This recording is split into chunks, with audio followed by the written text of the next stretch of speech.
All right, so today we're going to talk about Richardson's method, and that's another type of splitting method, not based on a canonical splitting or a diagonal splitting, but this a different kind of splitting. So suppose that omega is a non-zero number. It could be complex if you're in the complex space of things, but for now, we'll just take it to be a real number that is non-zero. It'll need to be non-zero in the end because we're going to eventually divide by this number.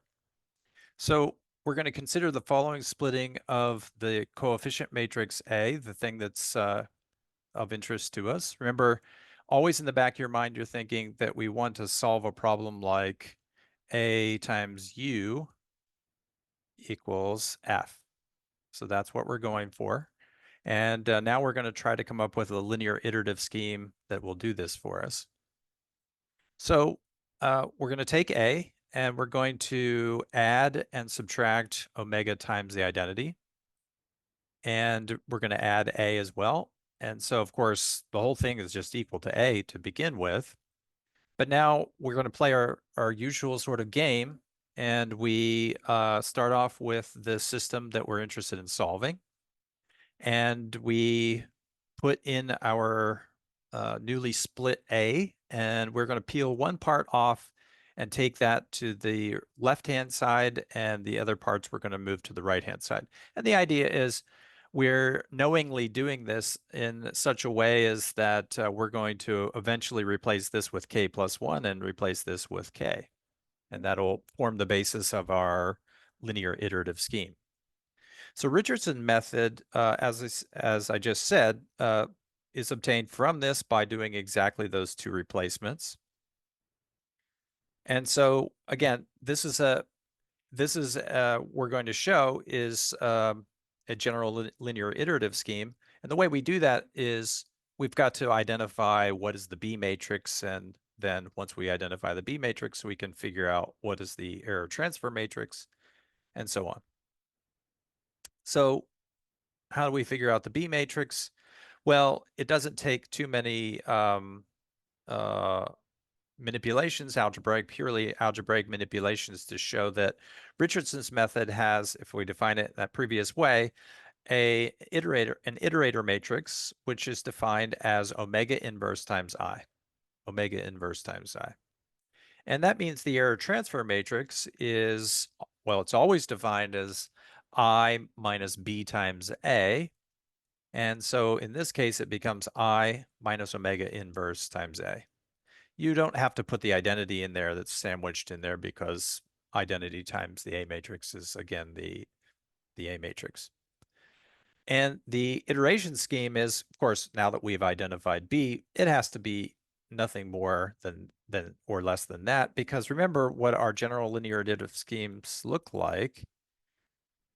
The generic form is just going to be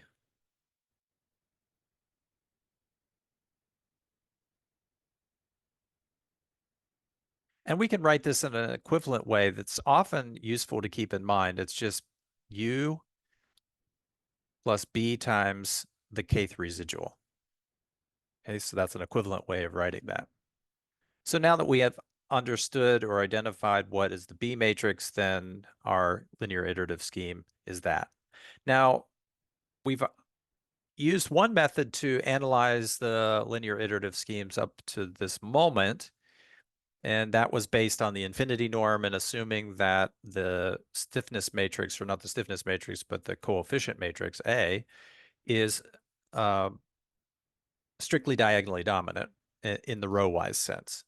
Now we're going to shift gears a little bit, and we're going to introduce another type of analysis technique still based on the spectral approach, but one which uses the 2 norm, and it really investigates the eigenvalues very carefully.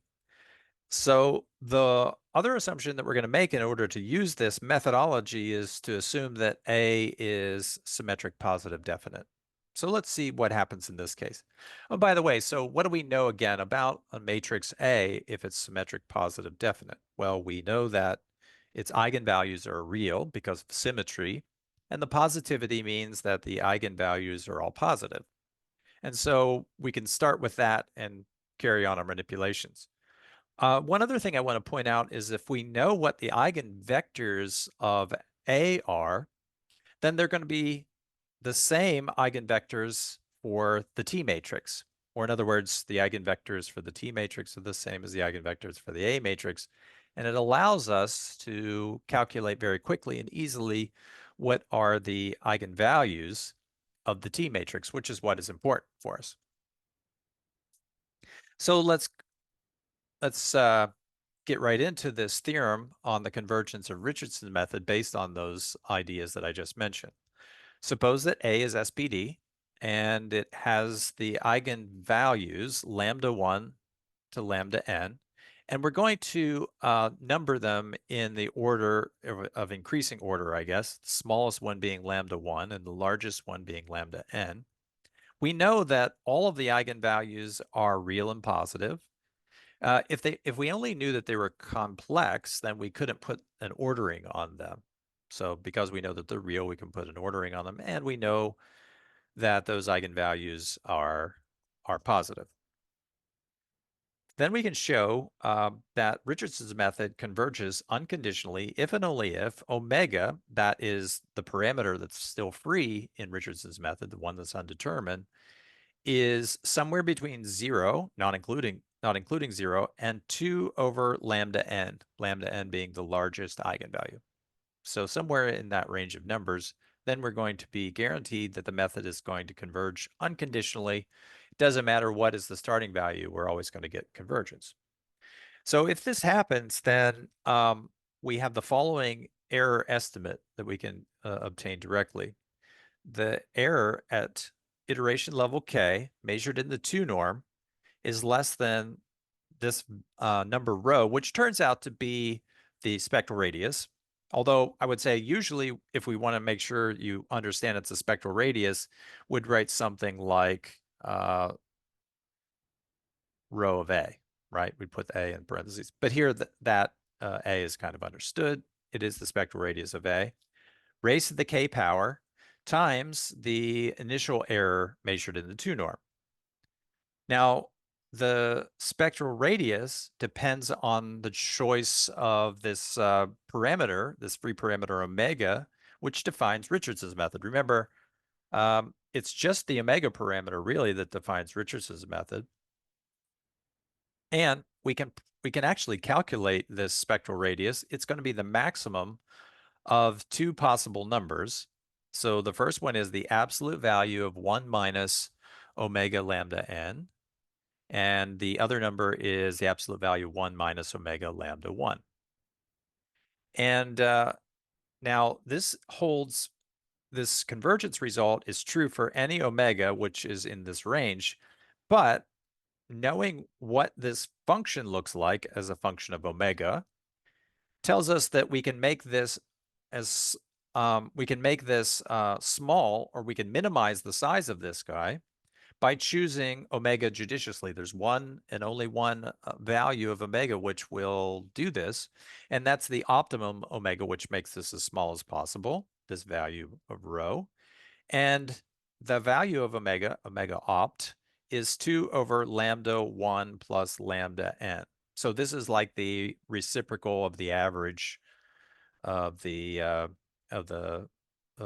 largest and smallest eigenvalues of A. So if we use this so-called optimal value of omega, we get the optimal value of rho, that is the smallest it can possibly be. And it turns out to be lambda n minus lambda 1. So that's the biggest eigenvalue minus the smallest eigenvalue over the largest eigenvalue plus the smallest. So this whole number here is a number which turns out to be less than 1. It's not hard to show. One easy way to do it is by dividing by the top and bottom, dividing the top and bottom by lambda 1. If I do that, then I'm going to get this ratio kappa minus 1 over kappa plus 1. And so any number where this is positive that is written in this way, let's just say kappa minus 1 over kappa plus 1, is a number which is less than 1. Okay.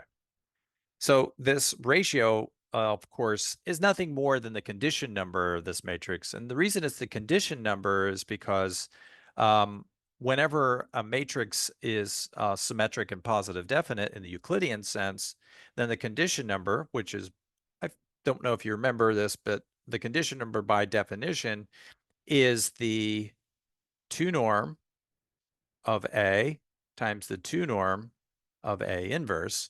And so the 2 norm of A turns out to just be lambda n, and the 2 norm of A inverse is 1 over lambda 1. So the product of those two gives this ratio called the condition number. And for this case, that's what it is because we have a symmetric positive definite matrix.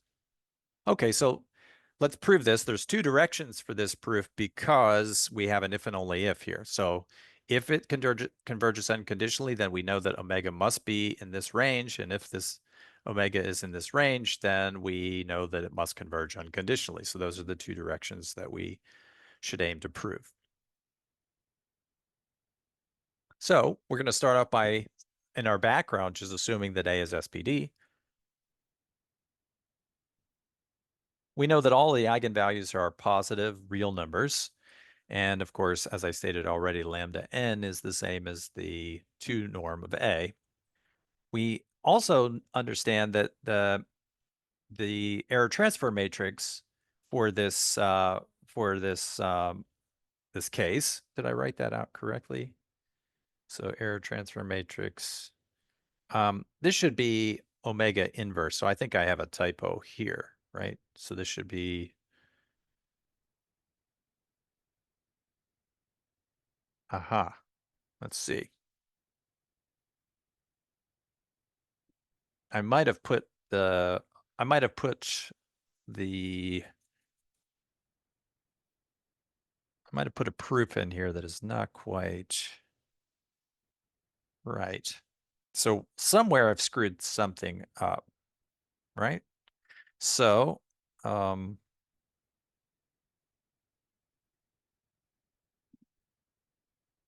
let's see.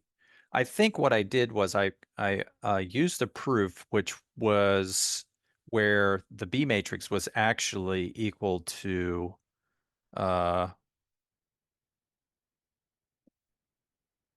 that instead of omega inverse. So what I'm going to do,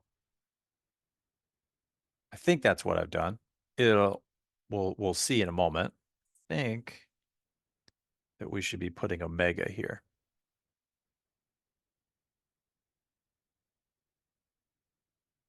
Okay, rather than omega inverse. I think that's the idea. So let's see if it works out.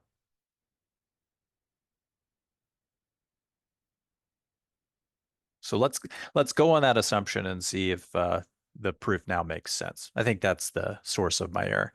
It's easy to confuse these things, but because I think I define them differently between the classical numerical analysis text and then how it's going here. And in fact, most all of how we define things are slightly different from that book. I think I know the reason, because in numerical you use the I minus B inverse A to be the error transfer matrix, but now in this book we use I minus B times A instead of B inverse times A. Yeah, I think that's the source of the error. I think that's the source of it. I think, correct me if I'm wrong, but I think if we, and as we go along, we'll see if I'm wrong or not. I think we can just redefine this B to have omega here, and therefore the error transfer matrix would just have omega. The scheme would be omega, and then I think the proof will be okay. Yeah, that works because your omega I, if you inverse it, is exactly omega inverse times I now then. Yeah. So that means, so going back to what we had before, I think this should be omega inverse. That should be omega inverse so that we take the inverse of the inverse, we get just omega. So, which I'll make that correction, and I apologize for the error. But I think we'll be okay going forward with this sort of terminology. Okay. Let's see if I'm right. Okay, so at least this part, now it conforms to what we want. TR is I minus omega A. And so that's the error transfer matrix for Richardson's method. Now we know that the eigenvalues and eigenvectors are related to the eigenvalues and eigenvectors of A. The eigenvectors are exactly the same as A. The eigenvalues will be different. So let's suppose now that we have an eigenpair of the original matrix A.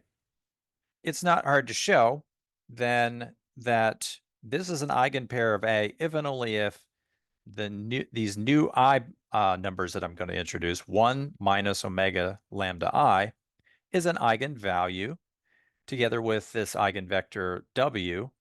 This forms an eigenpair of the error transfer matrix.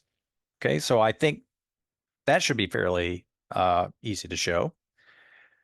So now we want to prove one of these directions. So the direction I've chosen to prove first is this one. So we're going to assume that we have omega in this interval. And by making that assumption, we're going to show then that we should have convergence. And we're going to use the spectral theory for convergence. So that means we're going to show the spectral radius of the T matrix in this case must be strictly less than 1. So that's the plan. So let's investigate what these eigenvalues look like. Well, if I start with this manipulation, if we assume that omega is greater than 0 and strictly less than 2 over lambda n, then if I multiply both sides of this by lambda I, keeping in mind that lambda I is an arbitrary eigenvalue of A with the property that since A is SPD, must be positive. So then what we have for this doing some manipulations, what we have is let's multiply by a minus sign that flips everything. So minus, minus, and minus flips these two signs, and then add 1 to all sides. Okay, so then we get 1 is greater than 1 minus lambda I. That's good because that shows that all of the eigenvalues that we're creating for T have to be strictly less than 1. Now, on the lower side, we have, because of this calculation here, we have is greater than, these guys are greater than 1 minus 2 lambda I over lambda n. Now, since lambda I over lambda n is less than 1 strictly, then these numbers here are going to be greater than or equal to minus 1. So by this assumption here, it tells us that all of these eigenvalues are between minus or plus 1 and minus 1 strictly, right? Because that was for an arbitrary new I. So we now have and can show easily that these guys are graded in the following way. New 1 has to be greater than new 2, which is ultimately greater than new n. And all of these guys fit between plus 1 and minus 1. So this guarantees right away that we have a spectral radius, which has to be strictly less than 1. Why? Because, well, the spectral radius is the largest of these eigenvalues, right? It's the largest of these eigenvalues in absolute value, all of which are between minus 1 and 1. And so the spectral radius must be strictly less than 1. Does everyone see that? So that takes care of the convergence right away. And by the way, the convergence that we get from our theorem using the spectral radius approach, the spectral theory, is unconditional. So we're done with that direction. Now let's go the other direction. Suppose that we have an omega which is outside of that interval. It's not hard to show then, if you're outside that interval, then one of these two guys is going to leak out. And we only have to show one of those two leaks out. It could be the largest one or the smallest one in this ordering. One of those two is going to fail to be outside of that range, minus 1 to 1. And so that's going to imply that the spectral radius must be greater than or equal to 1. And the method cannot converge unconditionally. Now, let's take care of the error estimate.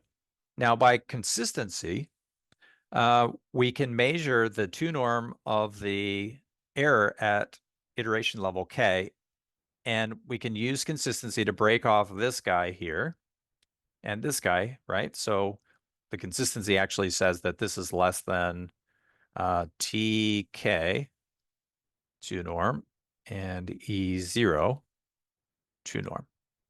And now we can also use submultiplicativity. I guess I should have added that we're using submultiplicativity, and we are fine in that case that we have that estimate.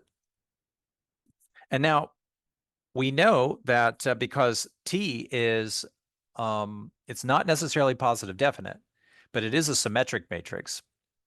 So we know that the 2 norm is equal to the spectral radius in that case. The 2 norm is equal to the spectral radius in that case. So we can replace this by spectral radius raised to the k power, and that's where we get that estimate. So that takes care of the estimate. Now, it's also easy to see that we can calculate the rho. I think I said that wrong before. I said it was rho of A. It's actually rho, or the spectral radius of the T matrix. Now, since these are the two that are furthest from zero, those are the two that are furthest from zero. So the spectral radius is going to be the maximum of one of those two in absolute values. This one, this new n could be negative and close to -1. Okay, this guy here could also be negative. All we know that it's less than 1. So in general, we have to take absolute values, and we don't know which one is going to be in absolute value furthest away from 0. That's kind of up in the air. All right, but one of those two has to represent the spectral radius. It's the furthest. One of those two has to be farther away from than 0 than all the other ones in absolute value. And so that says that the spectral radius is just equal to that when I fill in what lambda 1 and lambda n are.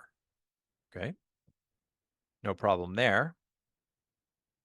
Now, the remaining thing is to just simply plot this function, okay, rho, as a function of omega. So then you get a plot which looks something like this. So I know that if my eigenvalues, lambda 1 to lambda n, are graded in the following way, remember I put lambda 1 the smallest. Actually, it's strictly positive.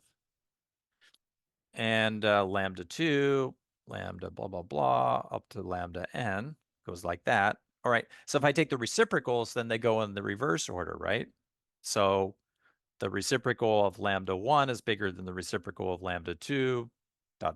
which is bigger than the reciprocal of lambda, or sorry, I meant to say 1 over lambda 1 is bigger than 1 over lambda 2, which is bigger than 1 over lambda n, all of which are positive. Now, what you can do is the rho is defined as the maximum in absolute value of the two kind of outliers. Okay, this guy and this one, the furthest that are away from 0 in absolute value. Now, how did I find those 1 over lambda 1, 1 over lambda n numbers? Well, that's where these guys are going to be 0. They're going to be 0, and otherwise, because it's a function of omega, they're going to be positive, right? So for example, here is absolute value of 1 over, sorry, absolute value of 1 minus omega times lambda n. That's that guy. And it crosses at this point 1 over lambda n. And it comes back up.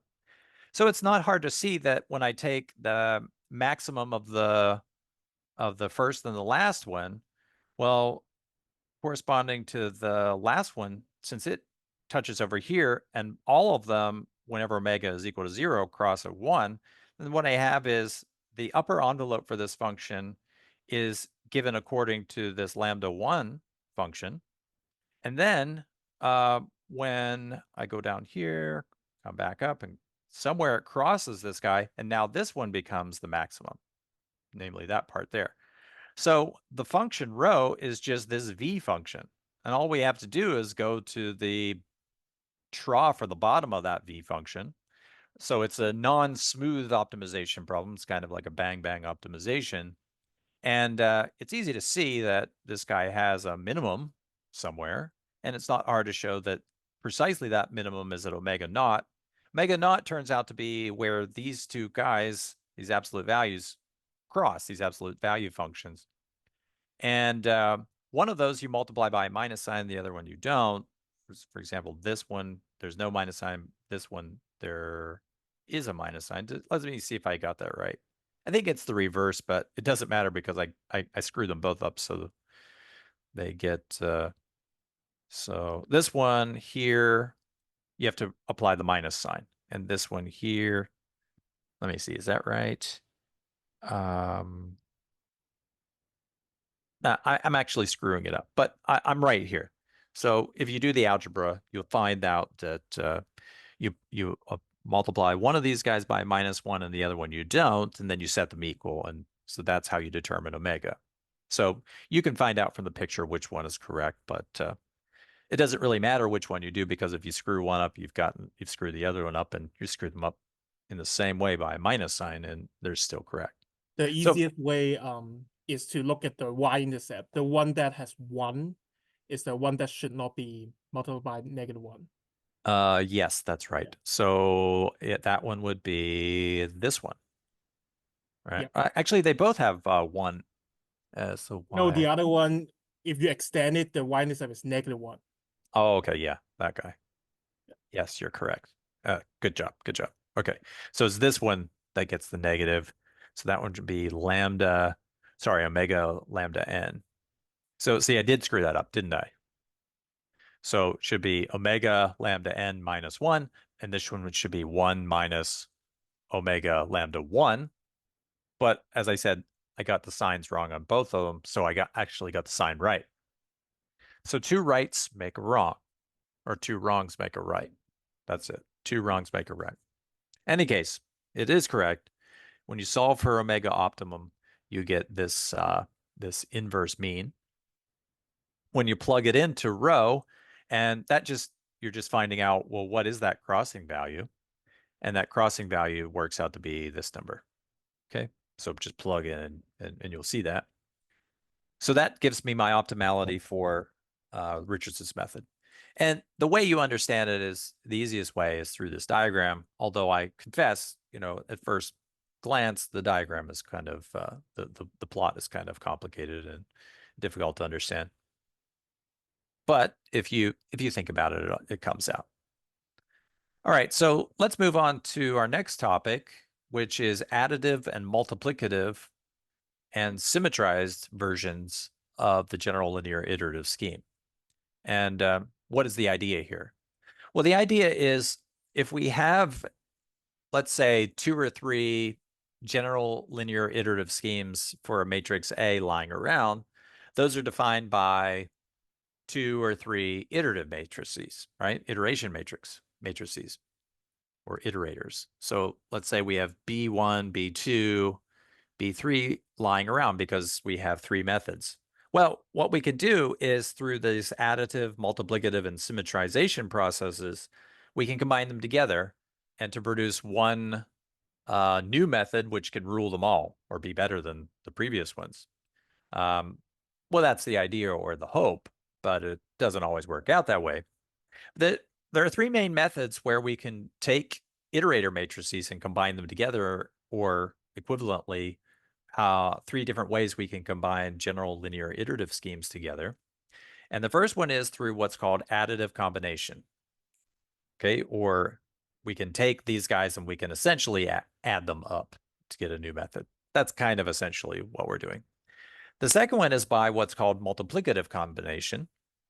The third one is by what's called symmetrization. So in this case, actually, the way that one works is you have a matrix lying around, and we're going to combine that with its transpose, okay? And we can end up symmetrizing the method. The fourth way, I guess you could say, is you can have a combination of all of these things, and you could make a Frankenstein's monster of a linear iterative scheme and combine these things in many different ways The question is, though, would that be useful? Does it give or produce a better method? Maybe, maybe not. So let's explore this a little bit. The first thing I'm going to do is define the additive and multiplicative approaches, and then I'll define the symmetrization approach. And the symmetrization approach can use either the additive or multiplicative methodology to get the job done. So suppose that A is invertible and F is given as usual. So we want to solve this problem, A, U equals F. Okay. So even if I don't say it, it's always understood once I'm given A and F, then U solves that problem. That's why I want to assume that A is invertible. Consider a family of iterator matrices, BI, of the same size as A. Okay, so BI. I equals 1 to R. An iterative scheme is called an additive process or additive scheme with respect to that collection of matrices if and only if we combine things in the following way. So I'm going to run that scheme as if I'm just running the scheme for the first time by itself with the B1 matrix, the B1 iterator matrix. So if I do that, what do I get? Well, if I run the B1 iterator matrix and that's my only scheme, then of course this would just be UK plus 1. I'm just calling it something different for the moment, I'm calling it Z1. But now what if I didn't stop with that Z1? Okay, so I could take the Z1, and in this additive process, I'm going to reuse the old residual over and over again. Reuse the old residual, but when it comes to this point here, I'm going to introduce or reuse that new discovery right away. So let's not call this K plus 1 just yet. And let's use Z1 immediately back here to calculate Z2. The next thing we want to do is use Z2 to calculate Z3, and so on and so forth. Go all the way down until you use Z2 to ZR minus 2 to calculate ZR minus 1, and then finally, ZR minus 1 gets used to calculate the ultimate thing that we want, which is UK plus 1. But notice what we're changing here is we're using different iterator matrices each time. So first we use B1 iterator, then B2. So this first one could be Gauss-Seidel, followed up by Jacobi, followed up by Richardson's method, etc. And so you keep changing that. The one thing you don't change, however, is you don't change the residual. You leave the same residual every time. Well, that gives you what's called an additive process or an additive scheme. So is it good? Maybe it is, and maybe it is not. So we'll answer that question later. So what about the multiplicative processes? So we call a scheme multiplicative if and only if. Each time, well, it has the if and only if is it has this structure. So what's going on here? So in the first step, we use the residual, the old residual, but now we're going to use Z1 to update this vector here, and we're going to use it to update the residual. So it costs us a little bit more to operate this scheme because we have to calculate this residual and then multiply that by B2. Whereas before, we could use the same residual, which has a cost to its calculation. We just multiply B2 times that residual. Well, now we're updating residuals. So to get Z3, we're going to use Z2, which we just computed. We're going to put Z2 here and update the residual using Z2. And now we're going to use a new matrix called the B3 iterator matrix, and then we proceed all the way to the bottom. So this process differs from the additive process only in the differences being we're going to use updated residuals here. That's the multiplicative scheme or multiplicative process. All right, suppose that A is invertible and F is given, and consider a family of iterator matrices. An additive iterative scheme with respect to the collection of iterator matrices is a general linear iterative scheme with the iterator exactly equal to the sum I from 1 to R of the previous iterator matrices. So if I know what those iterator matrices are, then now I can easily figure out that that thing I defined here, it's not clear that it can be written as a linear iterative scheme.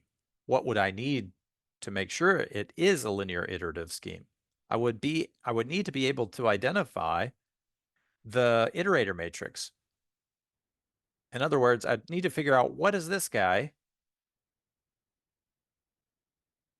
in that process.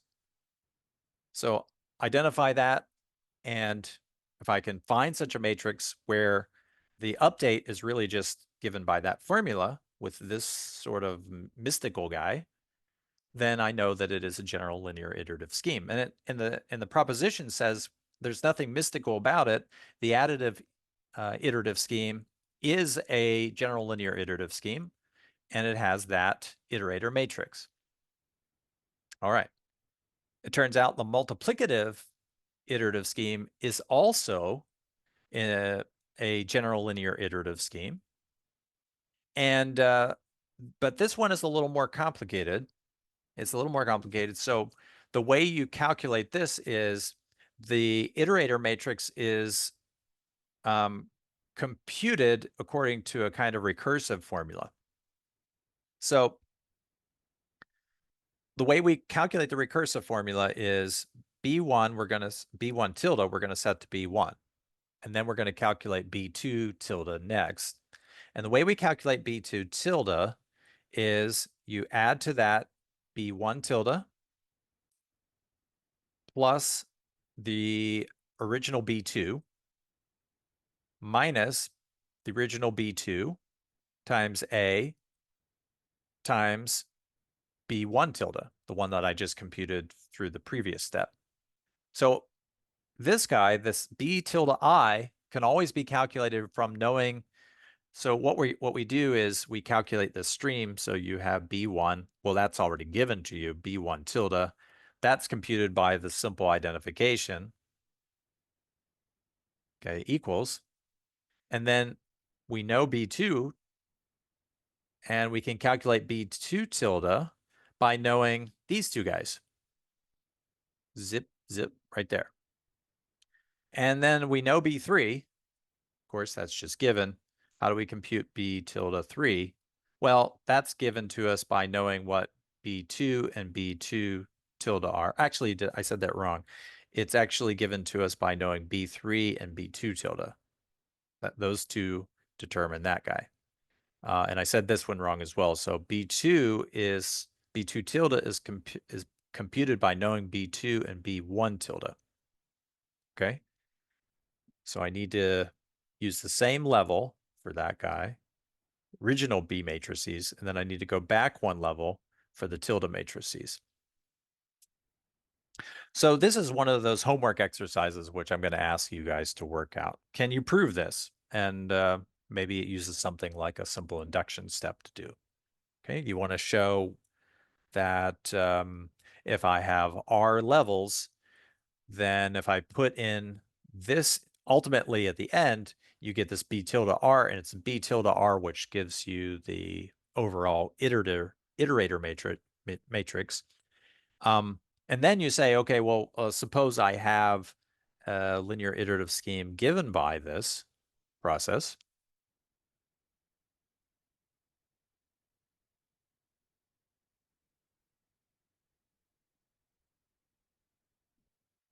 So is that equivalent to all of this junk? Is it equivalent to that junk? The first one is really easy. Proving this one for the additive scheme, no problem. Proving the establishing what we need for the multiplicative iterative scheme, because it requires this recursive formula, that's a bit harder. Additive doesn't require recursion. Multiplicative requires recursion to define and to demonstrate. So I'll leave that up to you as an exercise to try to show this. Okay, so what's next? So now another little exercise. Again, these are kind of complicated computations, but not too difficult. Suppose that A is invertible, F is given, and we have this family of iterator matrices, each one of which defines a general linear iterative scheme. Then the error transfer matrix for the additive general linear iterative scheme with respect to that is of course just equal to that. In fact, this there's no real content to that. I mean, it's kind of straightforward and easy. However, the error transfer matrix for the multiplicative general linear iterative scheme is kind of surprising. It can be written as the product of the error transfer matrices for each individual general linear iterative scheme, which is defined by those iterator matrices. So in other words, my first iterator matrix defines an error transfer matrix, I minus B1 times A. And so I put that in as one of the products. The second iterator matrix defines a second general linear iterative scheme. And so that goes into the second product, I minus B2 times A, and so on. So it's interesting that the error transfer matrix can be written in this interesting product way when we have the multiplicative scheme. The additive scheme, there's no real content here because, I mean, this guy just is the iterator matrix, so you plop it down. The real content to this proposition is that the error transfer matrix for the multiplicative scheme can be written as a product of the error transfer matrices for each individual scheme. I have a question. Okay. So for the multiplicative one, so the I minus B, B subscript IA, do they commute, or is there a particular order of multiplying those matrices? Oh, that's a good question. We know that matrices in general don't commute. So this implies that there is an order. This implies that there is an order to this. So I would be interested to see, otherwise I would write it in, I would say I equals R to 1 going in reverse order or something like that. But this product does specify an order. And of course, these things in general may not commute. So I think it must be important. But to answer your question, honestly, I didn't check it. So I have to confess, I don't know for sure if I'm right. It's been so long since I checked this.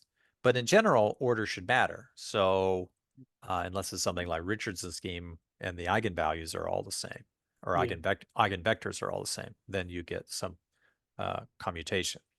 But yeah, that's a great question. Okay. And yeah, let's put that as an exercise. Well, that is part of the exercise. That will confirm that this truly is the product, and then the order should matter of the product. Maybe I'll make a note here that we say order matters, comma, I think, I believe. Okay, that's a great question. Now, what about symmetrization?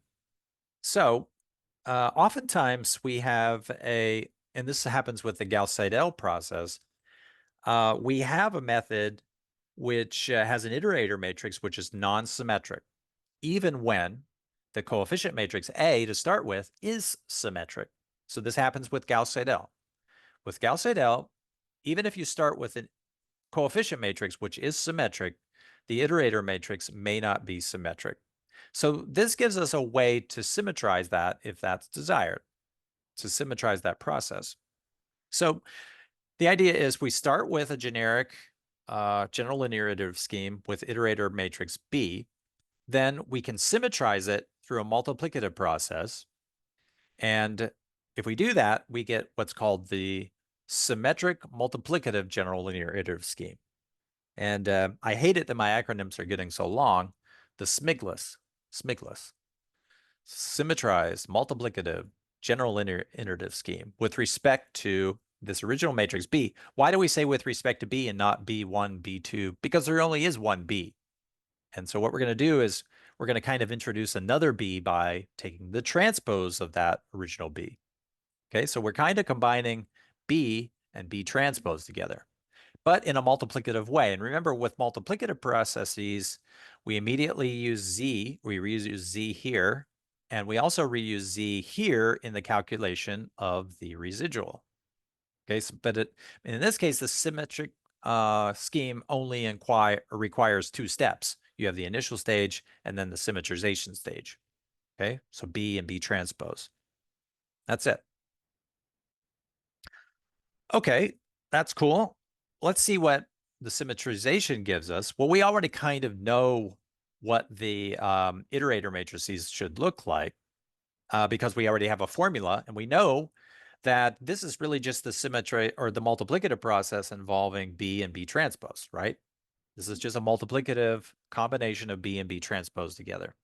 So we already should know, what is the iterator matrix for that.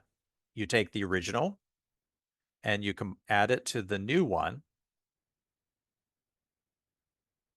And then you take, I guess, the new one times A times B. Let me go back and make sure that that conforms to what I just wrote. So it's the old one, new one, new one, old one sort of order.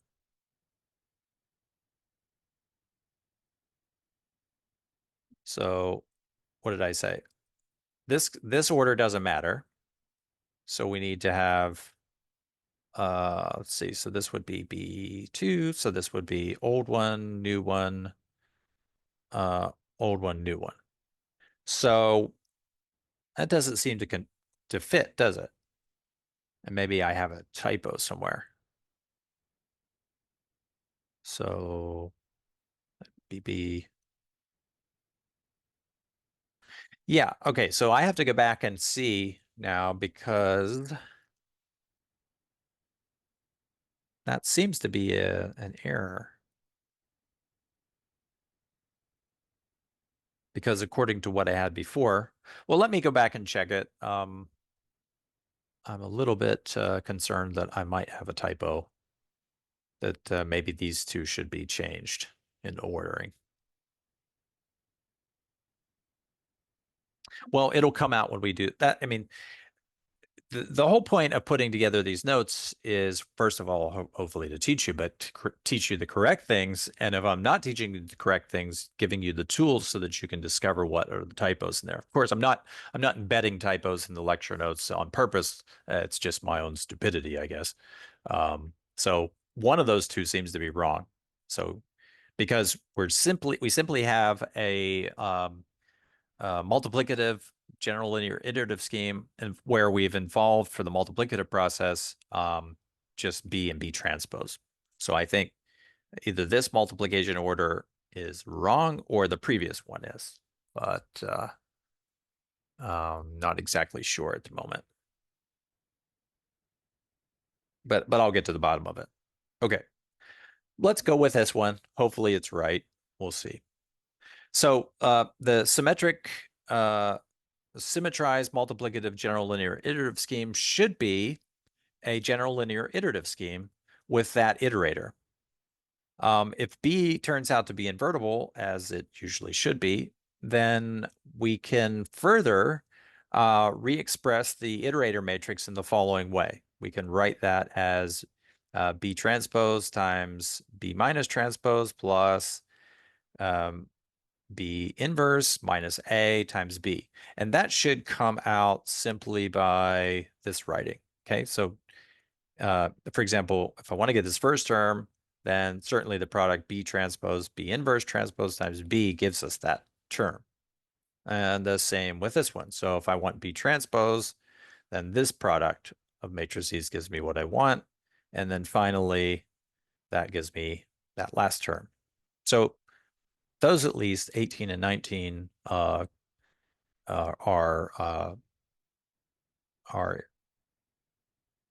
in harmony as long as B is invertible. If A is symmetric, then we also expect B, our symmetrized iterator matrix to be symmetric as well. So let's see, did I do this one? Okay, so we did this one. So how are we going to prove this? I'm going to do it. It's not hard whenever you have a multiplicative scheme consisting of two stages. Okay, so all you do is we're going to take this Z, which we have an explicit formula for, and you plug it into this two occurrences of Z, and then you just solve for the whole process. So I think it looks like, because I've done this somewhat carefully, that we should find out whether I'm right with this or not. Okay, so if I replace Z in those two locations, then I should have exactly that, right? Good. And now in the second stage, remember, I'm using B transpose. So we're good there. Now, what am I going to do with this first stage? I'm going to multiply this A times everything else and see what we get. So in multiplying through by that A, we get minus A times UK minus A B times the original residual. Now it's the original residual I want to keep intact here, and I'm going to try to collect those all together as a single term. Now, notice there's one other residual floating around, and that is that one there, F minus A times U. That's a residual. If I wanted to, at this stage, I could make life easy on myself and just replace this by RK, RK, and RK. So let's go to the next manipulation. So what do we get when we do that? Multiply through using distributive property, we get this on that residual, and we get B transpose AB. And so it looks like my ordering is coming out right. That's B transpose A, B. And so maybe my previous thing was wrong. All right, now I have the residual appearing in 3 locations, all of them on the right, so I can do a grand sort of distributive property application. Pulls out all these coefficients, matrices, I guess, and multiplying against that single residual, and so I get that clearly. So this shows that really my symmetrized multiplicative general linear iterative scheme is a general linear iterative scheme. And now all I have to do is identify this guy here as the iterator. Okay, but that's exactly what I call B subscript SM as before. That's the iterator, and it's identified. Now, if B is invertible, then that calculation that I showed you earlier makes sense. No problem. We can immediately convert that into that. Okay, we have to use B is invertible here and here. That's because, now, the reason why this is useful to us will be clear or obvious a little bit later. This matrix here tends to appear in various locations and become important. Now, if A is symmetric, then we hope that this is symmetric as well. And that's the whole point of doing this whole process. We started off with something which, we started off with the coefficient matrix, which was hopefully symmetric, but the iterator matrix may not have been. So now this process symmetrizes it no matter whether or not B is symmetric or not. Okay, so if you use the fact that A is symmetric, then you'll always find that the iterator matrix is now also symmetric. So that's good. Now, we could also consider a symmetrized additive process, and that would be a lot easier. And remember, we do reuse the residual in that case. And so the general linear iterative scheme with the additive process, symmetrized through the additive process, would just give us a iterator matrix, which is B plus B transpose. And of course, this also is symmetric. So this also works, but it just turns out in the multigrid setting and the multigrid framework and most of what we do, that these methods aren't as good or useful as fast converging as the multiplicative schemes. So we define our symmetrization process only through the multiplicative process. Now, one of the most important ones that you can symmetrize is the Gauss-Seidel method, as I said. So when your coefficient matrix is symmetric, you might want to symmetrize the Gauss-Seidel, which is not otherwise symmetric. So even when A is symmetric, Gauss-Seidel has an iterator matrix which is non-symmetric. That's because Gauss-Seidel is characterized through this non-symmetric matrix here. So symmetrizing it is very simple. Now we know how to do it. All we do is we consider a new iterative scheme where it combines the transpose and the original in this way. Okay, so that one appears to be correct from the last result that we had. This is called the symmetric Gauss-Seidel method, and really it boils down to nothing more than taking the forward Gauss-Seidel and the backward Gauss-Seidel and combining them together. And that's because if I take the transpose of this matrix, that precisely gives me the backward Gauss-Seidel from the forward. So really, the symmetrization involved with Gauss-Seidel takes the forward and the backward and adds them together. Suppose that A is symmetric and invertible, and suppose that we have the canonical splitting of A, and we're going to assume that D minus L is invertible. It would be in the case that A is, for example, a symmetric positive definite. Then the iterator matrix for the Gauss-Seidel can be rewritten in the following way. So this is how it's kind of defined, but you can define it just as easily via this method. And the computation is not hard at all. It's just a couple of manipulation steps to get down to showing that the iterator matrix for the symmetrized Gauss-Seidel is or can be written in this equivalent form. So not such a big deal, just kind of a secondary formula to have on hand. All right, so let's talk about convergence in the energy norm for certain processes. So we've explained what we mean by the spectral method or the spectral convergence theory, and now I'm going to provide an alternate convergence theory based on something called an energy norm.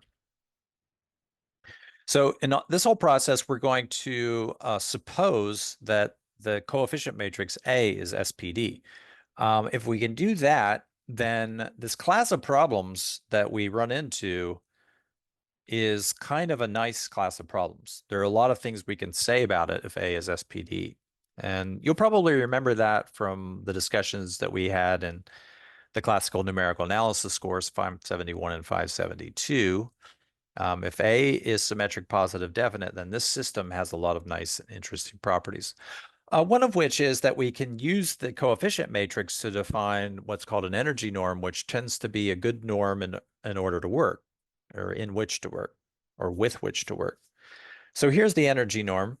Suppose that A is SPD, then the energy norm is nothing more than the square root of the energy inner product of U against itself, right? So, and if you wonder what is the definition of that, then recall that this is just U transpose A times U, square root. So the energy norm turns out to be a natural metric for the convergence of certain general linear iterative schemes when A is SPD, as we're going to show in the next few results. Hopefully we get these right. Suppose that A is SPD and B is least symmetric and invertible. Then we're going to define a new matrix called the Q matrix. The Q matrix is going to be B inverse minus 1/2 times A. Then if Q is SPD, then the general linear iterative scheme, which is given by this process, okay, from using this B matrix, is unconditionally convergent with respect to the A norm. And what we mean by that is it doesn't matter what your initial error is, you're going to have the convergence of the error vectors in the A norm to 0 as k goes to infinity. Remember, this doesn't mean the power k, this means the index k. Moreover, this convergence is always monotonic. That's another kind of important point, which is not covered in the spectral case. The spectral case, the convergence, we didn't say whether it was going to be monotonic or not. It's, let's see, is it always monotonic? So it can be monotonic. Wondering, is it always monotonic? You know, I guess I'll hedge my bets and say I don't know, or I don't remember. But in this case, we certainly get this monotonicity in this energy norm, which we're going to prove as part of the theorem. So let U be the exact solution of the problem that we want to solve. That means U is equal to A inverse times F. And suppose that UK is the kth iterate for our general linear iterative scheme. Then, of course, our error at the k plus first step is just equal to the error transfer matrix times the error at the kth step. And we know that that's the case because we proved that a long time ago. Now let's set vk to be equal to the difference between the two error vectors, ek plus 1, ek minus 1. Well, so then I claim that we have this equation which pops out. And so the question is, where does this come from? Well, let's take this guy to the other side. In fact, we can take everything to the other side, just take all this over. And so we're going to get, and then, well, take those to the other side and multiply by B inverse. That's going to liberate this B. And so we should just see A times EK. That's what we get here with the opposite sign. And this B inverse comes because we multiplied by B inverse. And this produces this V vector. So we get B inverse times VK plus 1 plus A times EK equals 0. Now, the next step is to take the Euclidean inner product of the last equation. That means we're going to take the Euclidean inner product of each term in this with this vector VK plus 1. If we do that, then we, of course, get this. And, of course, we take the 0 vector and take its inner product with this Euclidean. We just get 0. All right, so now let's re-express this EK vector. Well, this can be written as a symmetric part plus an anti-symmetric part. Okay, so just add this up. And what you'll do is you see, okay, that cancels with that one. And I get a minus and a minus. That gives me a half of EK and half of EK over here. Yeah, that's just EK, right? So this is 1/2 times the sum minus 1/2 times the difference. That's what we call a symmetric antisymmetric combination. And that's always going to be the case. But this just gives us a different way of expressing EK. And then we're going to, I think, replace this instance of EK with all of that stuff. Okay, so let's do that. So the first term remains unaffected. But the second term, we can expand using a little trick. So using that little trick that we just defined, EK is going to be replaced by 1/2 that sum minus 1/2 times the difference. And so in that case, we just get this and that. Okay, so those two new terms. But notice that we can combine this term with this term over here through the usual linearity processes involving the Euclidean inner product. Remember, Euclidean inner product is linear in both the first and the second components. So I can combine this term together and this term to get that. And then what about this one? For now, I'm just going to let that go for the ride. All right. But now I'm going to expand this guy and write it as what it was. That's just the difference of errors. Okay. Keep that one the same. All right. But when I multiply these guys, or I FOIL this out, I'm going to FOIL this guy. Then I nicely get something which is pretty cool. I get 1/2 times the error vector in the A norm squared, but measured at K plus 1 minus the same thing measured at iteration or evaluated iteration K, the difference of those two. So you get, it's like taking the difference or it's splitting the difference of two squares into a sum of those and a difference of those, right? So that's what I get. Just foiling this guy out. Now, but this guy here, this guy is just the Q matrix, which I assumed was symmetric positive definite to begin with. And so that just defines the Q matrix norm of VK plus 1 squared. Check it out. This is just the Q matrix, it's symmetric positive definite. So that gives us a bona fide norm. And it's the norm squared because we don't have a square root on our inner product. Okay, so we get that 26, which is nice. So what does that say? I can take this one and move it to the other side.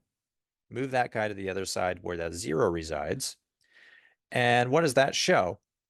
Well, that shows that EK plus 1, because it's obtained to obtain EK plus 1, we have to subtract something away from EK.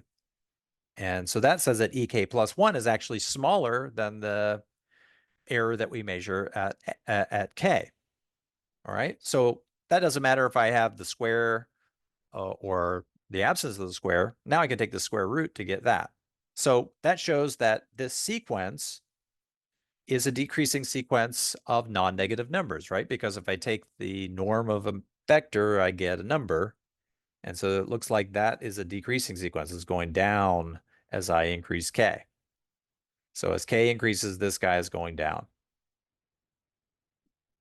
Now, by the monotone convergence theorem, that means there has to be something to which this converges because they're all non-negative.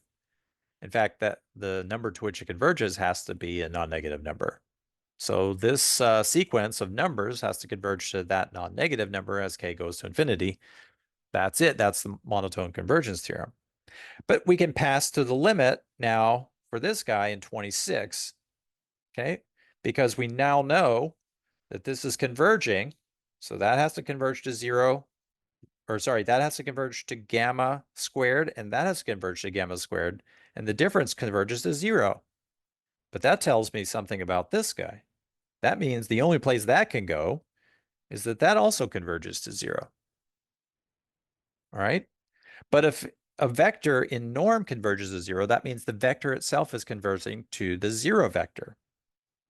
Now let's go back to 25. If we know that this guy converges to the 0 vector, if we go back to 25, which says that, pass the limit here, and this guy is 0. And that guy, well, that's a times something going to ultimately 0. So that says that has to go to 0. Okay, so you can, I guess, 25, I can make this a little bit simpler and say, well, okay, EK can be written as all of this. And since that goes to 0 in some norm, it goes to 0 in any norm. And so that means that E has to go to 0 in any norm I choose. And the norm I want to choose is that one. Okay, so I'm going to stop there. The next results are further results using the energy norm. One of the most important ones we're going to get to is this one called the Householder John. And that one we've seen before if you've taken my numerical analysis course. It's something that's come up several times. So you've seen it before if you have. If not, then it's an interesting theorem because it helps us to prove the convergence of the Gauss-Seidel and also the symmetrized Gauss-Seidel and well, actually both flavors of Gauss-Seidel, forward, backward, and symmetrized. We can use this Householder John theorem to prove this very, very quickly if we know that the coefficient matrix is SPD. Okay, so that's where we'll end, and we'll pick up next time talking about Householder John and the convergence of the Gauss-Seidel method.